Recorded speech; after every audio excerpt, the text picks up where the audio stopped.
Hello everyone, welcome to your weekly tech update, the show that explores the newest, coolest, and craziest side of tech available on the interwebs. I am your tech leader, Ray McNeil. Coming up on the program today, it's CES 2021. We have so many awesome products to show off today, including Saunders. They unveiled a game-changing 80-mile-per-hour electric motorcycle, and it's actually affordable.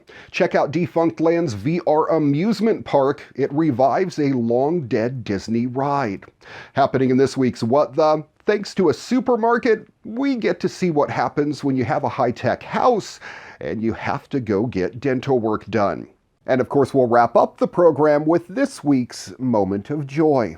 All that and a whole lot more coming up on today's edition of your weekly tech update next.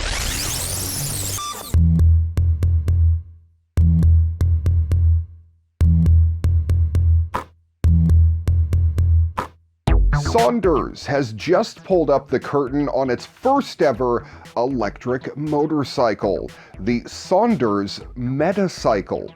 The new commuter electric motorcycle may just be the first truly low-cost electric motorcycle capable of both city and highway riding.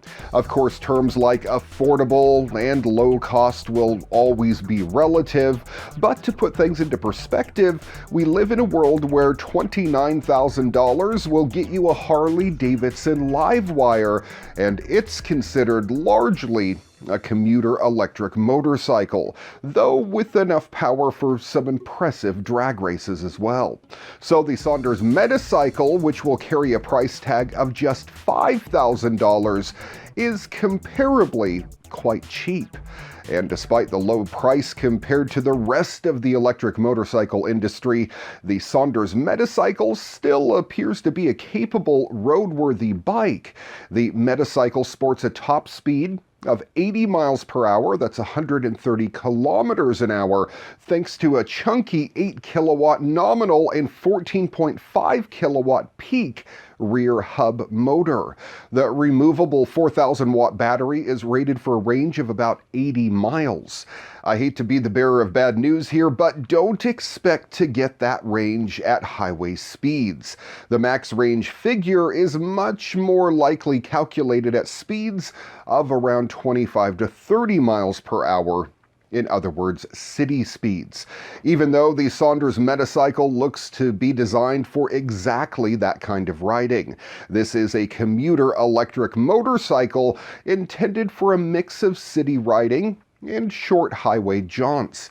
This bike is not a roadster or a pleasure cruiser. It's a commuting tool designed to get people out of boredom boxes on wheels and onto a faster, more efficient, and less expensive form of transportation. The 200-pound electric motorcycle carries a distinct aluminum frame with a hollow space right where a gas bike's fuel tank would normally sit. It's an excellent example of the freedom that electric motorcycle designers have to play with traditional motorcycle designs without the shackles of designing around old-fashioned engines and fuel tanks. The inverted front forks look like it belongs on a higher dollar bike than this, and the hydraulic disc brakes appear to be up to the task of stopping this lightweight commuter. With a $5,000 price tag, I didn't expect to see too many fancy features on the bike, but Saunders still manages to sneak in a few interesting nuggets, such as a clear-topped box that holds the rider's phone and wirelessly charges it as well. Jeff Bezos' private spaceflight company Blue Origin has just successfully launched and then landed its new Shepard vehicle on its latest mission, the NS-14, with hopes that human flights can begin very soon. The mission launched recently from the company's launch site 1 in West Texas. The mission saw the company's 18-meter tall rocket launch a capsule to the boundary of space, one that's designed to eventually carry humans at a cost of $200,000 or so per ticket before reaching its max maximum altitude of almost 107 kilometers officially in space, the capsule had separated from the rocket the moment that future space tourist will experience weightlessness on the short trip to and from space. Both the capsule and booster then began their descent to Earth, with the latter restarting its onboard engine to land safely back on the ground roughly 7 minutes after launching, with the help of fins to guide it. The capsule, meanwhile, descended safely back to Earth via a parachute, where it then came to a gentle landing back on the ground. While New Shepard has flown 13 times before, most recently in October of last year, this mission saw the capsule fitted with upgrades for the astronaut experience as the program nears human spaceflight. That's according to Blue Origin. The upgrades include improvements to environmental features such as acoustics and temperature regulation inside the capsule, crew display panels, and speakers with a microphone and push-to-talk button at each seat. The mission also had a dummy human on board, nicknamed Mannequin Skywalker, who sat in one of the capsule's 6 seats.